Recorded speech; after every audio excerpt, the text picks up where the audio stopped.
Okay, go ahead. Oh. Well, my name is Mary Stapp, and I have lived in Plattsmouth all but 2 years of my life. My family moved here from Omaha, and prior to that they'd been in Colorado Springs, my parents, and then they moved to Plattsmouth where they raised their 6 children. And I went to high school here, everything, St. John's Catholic School, then Plattsmouth High School. And out of high school, I worked as a nursing assistant at Bergen Mercy. Had to stop and think. Bergen Mercy Hospital for a year, and Betty Moorhead and Pat Moorhead encouraged me to go into nurses training. Couldn't afford that, so I went to LPN school, which was much more reasonable, became an LPN, had a couple of little jobs, and then went to, decided I'd like to find a job closer to home, Plattsmouth, my home, so I went to the Masonic home and interviewed with Ray Evers, and he hired me, and that was back in October of 1973. And so I started my career there as a staff nurse, and loved working there. It was just a fine, clean, reputable, well cared for facility, and I could tell immediately that the residents were well cared for, and that would be a place where I would want to be associated with, because that was my level of career, how I wanted people to be taken care of too. So I worked as a staff nurse for 15 years, and saw so many wonderful elderly people come and go and be admitted and pass away, and it just broke your heart. But you worked with so many wonderful ladies in the community and the smaller towns in the area, so many devoted, loving, loyal caregivers. I just don't think I ever was surrounded with so many good employees as I was those years as a nurse, was 15 years, and they just took wonderful care of the residents. And then a gentleman came on the board, Mr. Art Sharp, and his mother lived at the Masonic home. And we had a little connection, but you know, I liked all my family members. They were part of the job, and they made it very pleasant to be friendly with them and connect with them concerning their family members, and keep an open communication with them, because that was what they needed to know how their family was doing all the time and to be honest with them. And so Art was on the board, and then he was on the board, I believe, for maybe just 4 years, and then they made some changes in administration, and they wanted to do some fundraising. And so Ray Evers, who had been the superintendent the whole time I worked there as a nurse, he hired me. Wonderful gentleman, and that has a story all of its own too, because his father, Bill Evers, was a wonderful man too, and he started working at the Masonic home when he was in 1920, and married a sweet little nurse, Pearl, from the Masonic home 2 years before that. But Bill was the superintendent for, can you stop it? Yeah, I can't, just go ahead and Bill look was it the up. superintendent for, yes, thank you, dear. Bill was a superintendent from 1920 to 1959. That is incredible in the healthcare industry. And then, so he was there the whole time. He wasn't there when I was there, but I knew of him. So Ray was there from 1959. His son, who he had groomed and was his assistant that whole time, from 1959 to 1988, then Ray became the executive, well, they called him superintendents in those days. So then they made some changes and wanted to have a development director who would be a fundraiser for all the long-range planning that they knew needed to be done to keep the home going and keep it up to date and keep it improved and add on and take care of all the needs of the elderly that would be coming into the facility as the years came upon them. So then Mr. Sharp was asked to be the executive director, and he had extensive background in personnel, human resources, and those areas, and so they wanted him to do things like handbook and new benefits and 401k and health care for the employees, and they wanted him to work on that, and then they wanted Ray to do fundraising for the projects that were coming down the pike. So then he asked me to be his assistant, his administrative assistant. And that was a huge decision for me to make because nursing was just the love of my heart. But he felt that with my background of the home for 15 years, knowing every nook and cranny and everything that was happening and going on and what needed to be done, that I could help him learn his job and that he could train me in business, you know. So I decided to do it. And so I worked alongside of him for, how many years? Hang on. I was his assistant for 10 years. And then he decided he was going to retire. And so I had met all the board. I respected all of them. They knew that the home was running well and that the operation of the home was going well, and they were pleased with everything. And so they asked me to become the executive director of the facility. Again, quite an honor, first lady to ever hold a position like that at the Masonic home. Matter of fact, I was the first lady that ever went to a board meeting. And so there was a lot of firsts for me, and I realized how I felt very, very honored and very humbled to have been in the situation and just almost like be in the right place at the right time. And I had so much opportunity there, and it was just such a well-respected and had a wonderful reputation, the home did, that it was just, I didn't want to be anywhere else but the Masonic home. So obviously I worked in that position for 17 years. And the part about my career at the Masonic home was watching the forward-thinking board members. They all had such an insight into what the Masonic home needed to do to stay competitive, because they were very unique in the fact that the Masonic home was only for Masonic affiliated men and their female relatives. So it wasn't like they were getting people just out of the public. You had to be in the Masonic organization in order to come to the Masonic home and live. And how fortunate it was if they realized that in the very, very beginning, when they started moving people in, they had men, they had women, they had children, they had everything, and they realized that they couldn't continue to mix all those populations, you know, those age groups. So they just, from the very beginning, the board, the people that had a vision, they just were brilliant in how they planned everything and how they planned the improvements, the new buildings, the separation of the children, getting the orphanage started, taking care of children. And what a lot of people don't realize, until 1978, the people that lived there, the Masonic home took care of them for free. The Masonic home provided all of their care for no charge. I mean, and most of the people that came were quite poor. They couldn't live on their own because they didn't have the finances to take care of themselves, especially the widows of the Masons that came there. And the children, for whatever reason, were left as orphans, so they came there. So the Masonic home took care of these wonderful residents, men, women, children, for nothing. And all the home was supported by donations. It was, you know, it was donated by, was supported by donations. So when you look at the beginning of the home that started, you know, 1908, and you look at all the wonderful improvements they made in probably in the 1918, they realized, boy, we're getting a lot of people that need more care, that want to come to the Masonic home, and they were trying to put them in the White House, we'll call it, which was the original Masonic home, and they realized that wasn't going to work because more and more people were wanting to come to the Masonic home that needed care or they were bedridden, and they thought, well, that's just hard to mix all those levels of care.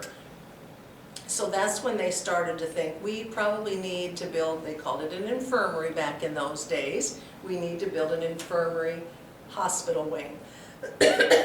And so that's when the plan and the ideas started rolling around that they would build an infirmary wing, and that's after fundraising, and it just kind of stalled, and then it didn't come about, they couldn't get the money, and then finally it all pulled together, and they built the original, they called it the anchor of the Masonic home. It became the first wing, and that was built in 1924. And it still stands quite elegantly beautiful, because everything that they did well. They didn't build anything, they didn't cut corners when they built anything. And so it stands proudly, it stands strong. You know, they would remodel, they would do new things to it, but the original buildings stood sturdy and strong because they made sure they got good contractors and they built a good building. So And anyway, Mary, that was the limestone building, yeah, okay, all the buildings are actually limestone. at this time. Except the garage area that has the boilers below it and the mechanical rooms, and then the garage area and all the mechanical equipment, water softeners, and just, you know, boilers and backup generators and all kinds of stuff down in that basement that operates the mechanical part of the home. And then the laundry, of course, is above that. And so that's just matching brick, it's not limestone. And so that was, you know, of course they have the gala cornerstone ceremony, and then they have the grand opening. I mean, nothing is just, well, guess what, we're done. They have a grand opening to start it, they have a grand opening to finish it, you know. And so that wing was for the more infirm, they called it. So then, you know, things went along, and again, wonderful, wonderful men running the home. And then it came to light that they needed space for more couples were wanting to come in. You know, and so they thought, okay, now what do we do? So they have the 24 wing. So again, promotion, fundraising, you know, and different board members and different board presidents, but all having the same objective. We're going to make this a state-of-the-art healthcare facility that Nebraska can be proud of, Masonic, the Masons can be proud of, and, you know, that was their goal. So then the next wing they built on was the 1962 wing. So you'll have the 1924 wing that kind of is the first one you really, well, you don't anymore the first one you see, but it's pointing kind of north, and then hooked onto that are two wings. That's the 1952 wing that face Avenue D, and that, I think it's still the primary entrance to the facility. And the reason they built those rooms that way with the V shape was so that every resident would get sunlight twice a day. Besides that, it makes the structures much more attractive. It does, They it's just did the architectural design and the beautiful turrets and the just kind of the Gothic castle look, you know. But the limestone, they had to search high and low for that. You To know. match what was already there. Yes, to match it. And so then with the 52 wing, they got the beautiful chapel, which is just exquisite. And that has stained glass from 5 different countries. You probably read it in the history book. And it was his name, Torelli. He was a famous stained glass artist. He did some of the cathedrals in Omaha. And he did the chapel for Plattsmouth. He approved every piece of glass that came over. He designed the placement, and every window tells a part of the Masonic ritual. It's very beautiful how those windows, and they are gorgeous when the sun's shining through them. And one of the projects that I was proud to be a part of, which were so many projects, was getting the glass restored. A company came from Omaha after we searched them out, and then they re-leaded everything and protected the glass, and we put an extra glass panel on the outside of that one in the driveway because they were so fearful that someone would think it was cute to come by and shoot it out or something in the new days and age, you know. So we did a lot of work there. So then the 62 wing was, you know, going along, and everything was fine. 52 wing, excuse me, was hooked on to the 24 wing, and then it was time to add the 62 wing, which was the one that you see. You have the 24 wing, and then you have the breezeway, which has a driveway underneath it, and that next wing is a 62 wing. Headed off north. Headed north.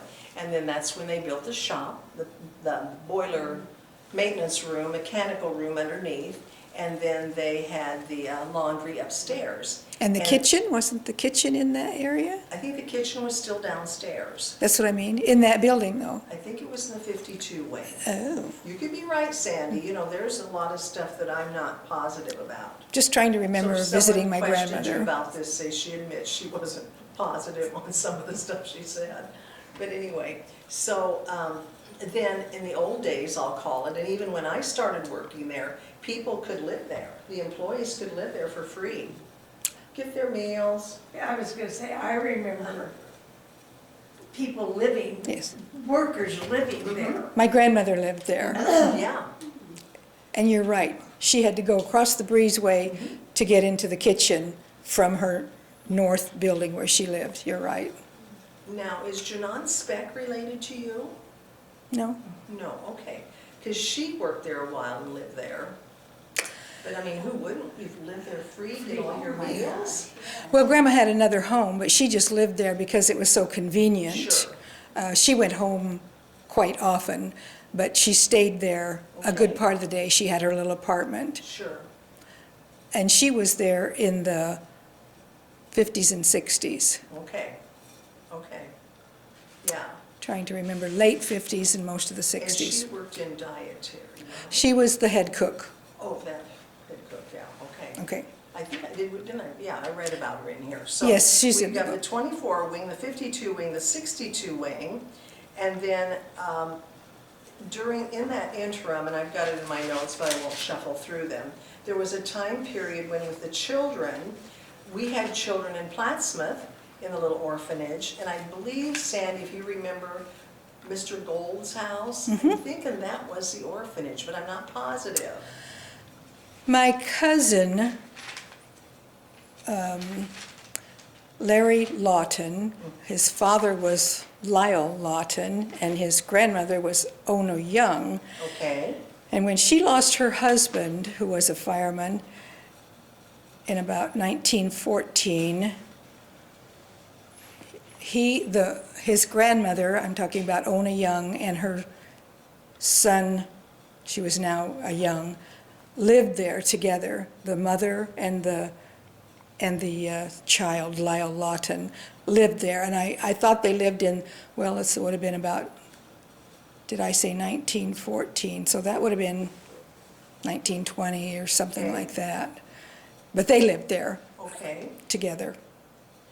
Okay, so there were children in Fremont too already by then, because you know now the magnificent Masonic Eastern Star Home for Children in Fremont is also renowned for its excellent care, its beautiful homes that they have for those children. I taught in Fremont 1 year in the mid-60s, and my roommate's mother-in-law, to-be, worked at the Masonic Home for Children, and we'd go out and visit her frequently.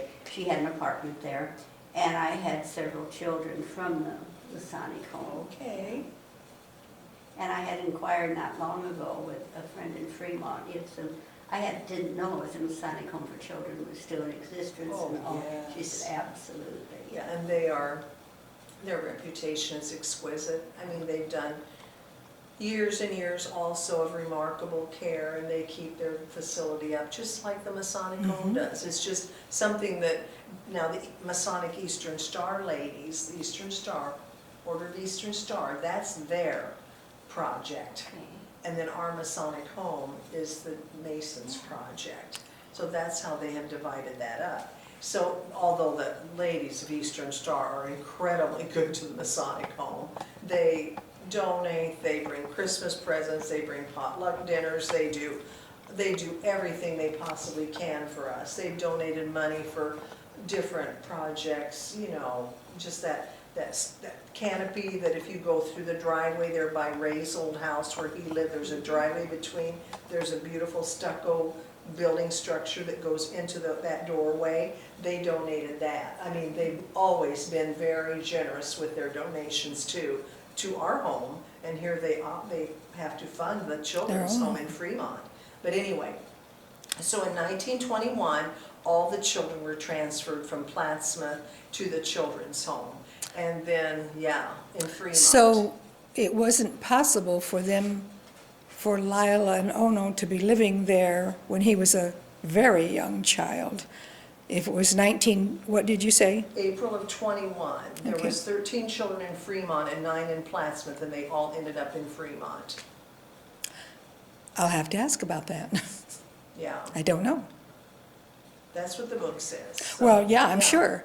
And she may not have, she lost her husband in 1914, Mhm. but that doesn't mean she moved directly to the Masonic home. In fact, I think maybe she worked there and was able to keep her child with her, and that was maybe later on. I don't know. The first child that moved to the Masonic home was the child of the first matron of the Masonic home. They called them matrons, you know, so they like took care of basically everything, the nursing, the laundry, And that's what Larry told me her job was, the matron, and she brought her child with her. Don't know the years, though. I think that name was Cyber? No, the name would have been, well, just let me think about it for a minute. But Well, the name would have been of- Lawton. The name of the child and the Was mother. it Fiber? Was it Clyber? No, you're right, Cyber, Cyber. C-I-B-E-R. Okay, and the little girl is 4. This would have been later. She didn't come later. Yes, I That think was- she that probably was came like later. 19 or whatever. Yeah. Yes, right. This would have been later. The Yeah. name would have been Lawton, Yeah. Ono Lawton. Well, I know most of the children that came to Plattsmouth they were orphans. I mean, other than if their mom like that. Worked there. They were widowed and they had to come with their child to be cared for because they couldn't live on the outside. So the children in Fremont, most of them have families. They just aren't managing well at home. Oh. Because they'll go home. Some are totally orphaned because of an accident or whatever, but the parents are both deceased. But many children have homes, they have parents, but they have been turned over to the Fremont home to better raise them. Yeah, Ron Gieselman is incredible, and before him, Ben Harvey was incredible. So how fortunate it was for the Masonic home in Plattsmouth, the Children's home in Fremont. They've had exceptional leadership through both of their inceptions. They've just been very lucky. So anyway, so we're up to the 52 wing. We built that. Then we built the 62 wing, was the maintenance department. And then they decided that they needed a larger nursing care wing because more people were wanting to live in apartments, or more people were wanting to live in assisted living or whatever, and they'd had all these infirmed residents that needed 24-hour care, so what were they going to do?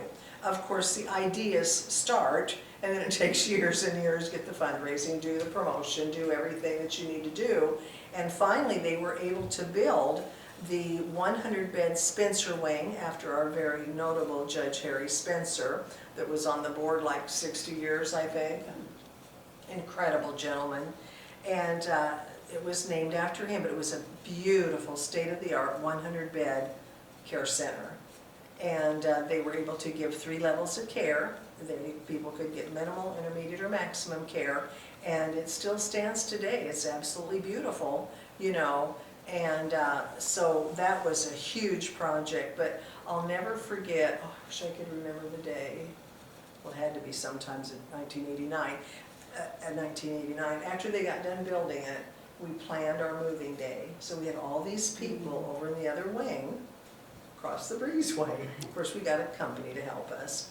We moved all those residents and all their belongings and got them set up in their new room in 7 hours. Wow. So we moved everybody from the wings on the south, over to the new Spencer wing that needed nursing care.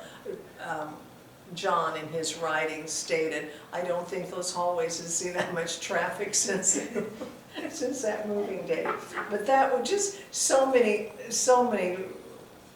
successes, just so many little things you're proud of, so many big things you're proud of, and I do have to just backtrack a little bit and say I just don't know any facility that could be blessed with so many wonderful employees as the Masonic home had. I mean, in every department, dedicated dietary, housekeeping, maintenance, nursing, administration, everybody just worked so hard to make the home the success it was. You know, they should all be so proud of that. So then, again, here we go. There's starting to be more people coming into the healthcare arena with what they're calling dementia. Well, we had a wonderful doctor on our board, Dr. Bass, who was just incredibly smart. He helped the home initiate a new medication system for administering medications to the residents. And he got that all started, which was much cheaper and more efficient and safer than the way we were doing it. And then he realized, everybody started to realize there was this word Alzheimer's floating around. And so everybody knew that some dementias were Alzheimer's. And so we saw that among our residents, and oh, the struggles we had, keeping them, giving them good care among the regular residents. It was just a challenge because they are heartbreakingly sick. They're well from the neck down, very healthy and very strong and very well. And then their illness is from the neck up, and they can't help it. They are just really, really hard to control, and we never believed in medicating them because we didn't want that to be their life. We wanted them to be able to walk around and enjoy themselves and do what they could do, but the rest of the residents were very patient with them. And I guess maybe if I'd have been in their shoes, maybe I wouldn't have either, but many, many, many, many residents would have to have one-on-one care. We'd have to assign one person to take care of that person 24 hours a day just to keep them safe, keep them entertained, keep them, you know. So the board knew all that. So then Dr. Bass, and again the board is saying, we need to build a special care unit, a safe, secure, special care unit for them so that they have their own area to live in and they're cared for. They can walk around, they won't hurt anybody, they all are the same little folks. And so, if you then, again, appeals, fundraising, asking for help, designs, you know, and so then the Alzheimer's unit, which is the one that runs Avenue D, you've got the 52-way and then the driveway, then the Alzheimer's unit. To the west. Yes. Beautiful windows, big, And yes. wide, beautiful windows. Their rooms have windows in them. They have a beautiful day room. They just have, they don't feel like they're closed up in a building because they can see outside all the time, you know, and enjoy what they're looking at. Now, Sandra, I think that, to me, was where the red house was. I think so too, yes. That's where I'm thinking it was. And here's I mean, I hate to use up the video time for this, but the children also lived there. We had two lovely different residents that lived in this one room in the Alzheimer's unit separately. One passed away, then another gentleman moved into that room, and both of them, John especially, would say, I didn't sleep a wink last night. And the nurses would say, what happened, John? Those kids played all night long. Oh. I heard those kids playing games. I heard them singing. They kept me awake all night long. And another lady lived there, and she said the same thing. She could hear children singing and playing. And you know, I just kind of get goosebumps. My goodness. I know everybody Yeah, doesn't believe in it. I was gonna say, Everybody doesn't believe in that stuff, but those are true stories. You can't Wow. tell an Alzheimer's patient to say something if they're not feeling it. Yeah. But I thought, well, you're hearing the happy little children that lived here years and years ago. My So, goodness. yeah, but the Alzheimer's unit, of course, a cornerstone ceremony and a grand opening, and we were so thrilled to get that unit because it was so needed. And of course, the residents were very carefully hand-selected who would be moved from the regular population into that area. How many residents? There's 12 rooms, and they're all private rooms. Yeah, and it's a struggle, even having them in that special area. But when you put folks like that in the general population, it's agitating to them too. They just don't know where their place is, what they're supposed to do, where am I going, so if you can get them in a smaller home environment, there's beautiful furniture everywhere, a lovely dining room, you know, then it's the easiest and the kindest you can be to them for their medical diagnosis. So Mary, is that enough, 12 Yeah. rooms? I believe it is. It was when I was there, because some of them come from home and have to go right in there. And the main thing too, Sandra, is that it's a safety area for little folks that want to run away, because Alzheimer's patients want to get out and go. They want to get out and run. Well, I've got to go to the grocery store. Where's my husband? I got to go pick the kids up from school. It's heartbreaking. And they don't know they can't go out that door. There were many very frightening times when we were all out looking for someone that walked out the door. Terrifying. Before you built the Before we facility? built the wing. One little lady made it all the way to the Dairy Queen. Figure that one out. Monty, we called the cops, and some wonderful person said, I think we have one of your little people here. Oh my. You know, isn't that wonderful? And she was a walker. Oh my gosh, could she walk? You know, but it was terrifying until we got it, that we realized. And we did have one beautiful, beautiful gentleman from Omaha.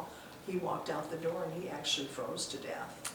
Mr. Bruner, Really? Harry Bruner. Remember It was heartbreaking. So when I heard the story about the lady that walked away from the one Yeah. facility here in Plattsmouth, I thought, the best of care, the best of everything, you can't always prevent that, and it's heartbreaking. You What's know, the life expectancy of an Alzheimer's It patient? depends on what kind they have. There's a frontal lobe Alzheimer's that is affecting younger people. There's an Alzheimer's, a dementia that is instigated by alcoholism. And a life of alcohol can cause dementia, heartbreaking. And then there's good old Alzheimer's that can last forever. 10 years.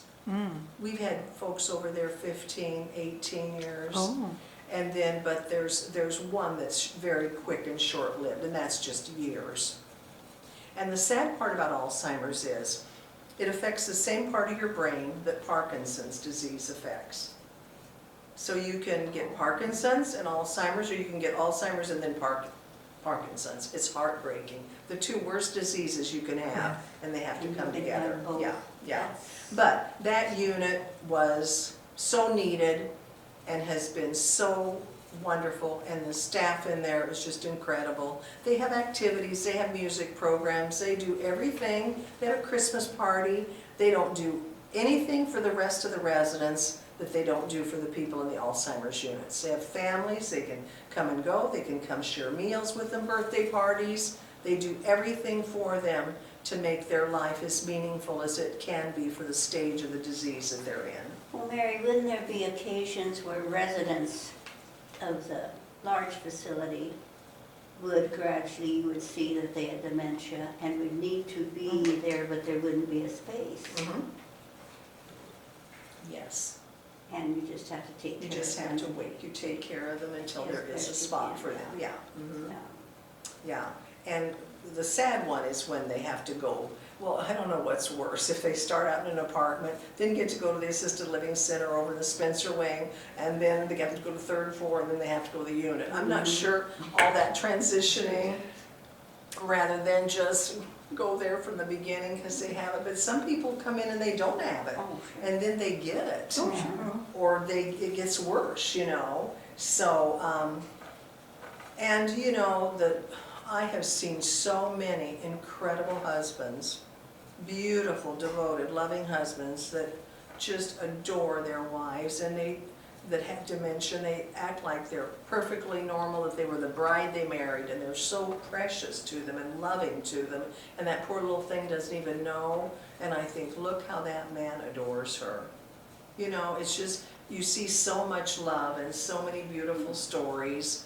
You know, and you also see sad stories where families say, here, take care of them, we don't want anything to do with them anymore. And you think, oh my goodness, you know, but that's rare. the majority of the families are very involved, very loving, very appreciative, and they want to be by their family members as much as they can after they move into the facility, so. Medical observation, but you mentioned the husbands, which you're saying that most of the dementia patients are women. Not really, no. Sadly, it seemed like all the brilliant men, we had a pharmacologist, we had a doctor, we had, I mean, the really people that have had really brilliant careers, you know? And, no, I would say it's half and half, Okay. yeah. So, yeah, but what's nice about the home is the ability to, if someone starts out in an apartment together, the husband and the wife, and one of them gets to need more care, they can move to a different area of the facility, or initially upon their admission, they are split up, but then the husband's just down the hall from her, and he doesn't have to drive from Omaha or wherever. He can just walk down the hall, share a meal with his wife every day. So that's the beauty of the layout of the home, is the different levels of care make it possible for spouses, couples, to be together. What is the total population right now? I don't And know. I don't mean at this moment, I just mean now that the Alzheimer's wing is done and you have the infirmary and you have the apartments, what's the approximate Well, see, I've population? been retired 7 years, and the highest I ever got was in the 90s. Okay, I have heard it's been down as low as the mid-60s, just because of COVID. They weren't admitting anybody during that. People are staying home longer. You know, I even saw that when I was working with admissions as the executive director and working with families. People were staying home longer. And it went from needing more care center and Alzheimer's than we did apartments. You know, and when the apartments were built, everybody was moving in early. They thought, boy, this is great. And then people started wanting to stay home longer because you can have home health care, you can have services, you know. And family members are taking care of their loved ones more and probably longer than they should, which isn't healthy for most people. But so I think that all of those elements have affected the census. so tell us about the financial structure. Yes. I know they do take Medicare. It's a private nonprofit, and people can still come in and turn over their monthly income, their Social Security, and those are the people that haven't been blessed and haven't been able to save for whatever reason in their life. So they turn over their monthly income. So that would be Medicaid. No, they don't do Medicaid. Oh, they don't do That's Medicaid. elderly welfare. So they get their Social Security, and then they use their Medicare for their medical bills, but they pay for the home pays for their supplemental to their Medicare, pays for their medications, pays for their hairdos, pays for their clothes, pays for everything for them. And there's been residents there we had one lady there for 25 years. I still remember her name. Yeah. Yeah, so, and then in 1978, they called it private pay plan. Went from partial pay to private pay, whatever. And you pay for whatever level of care you require. And people can start out on the pay plan because they have the assets to do so. And then they can switch over to the regular way, it's called, asset surrender, and then just give them their monthly income. Because you can, because of the level of care, you can start out on the private pay plan and live in the Alzheimer's unit for 10 years and you've spent $1 million. Oh, yeah. Sure. So it goes fast. So anyway, so that's the regular way and then the pay basis. So if you turn over your Social Security, you can't have any assets. Most of those people have minimal assets. Yes. They may have $10,000, and then by the time they pay off their credit cards and Right. their gas bill and their light bill and, you know, whatever. And then if they have a house, they can turn that over to the Masonic home and the home will sell it. But if there's still a spouse that wants to live at home, Yeah. they get the house. But it's very difficult for a woman to live at home without her husband's Social Security. most generally. It's very few 90-year-olds. Social Security, if they've been a school teacher or if they've been a clerk at the courthouse or something, to be able to live on their own Social Security without their husbands who maybe work for the railroad or OPPD or something.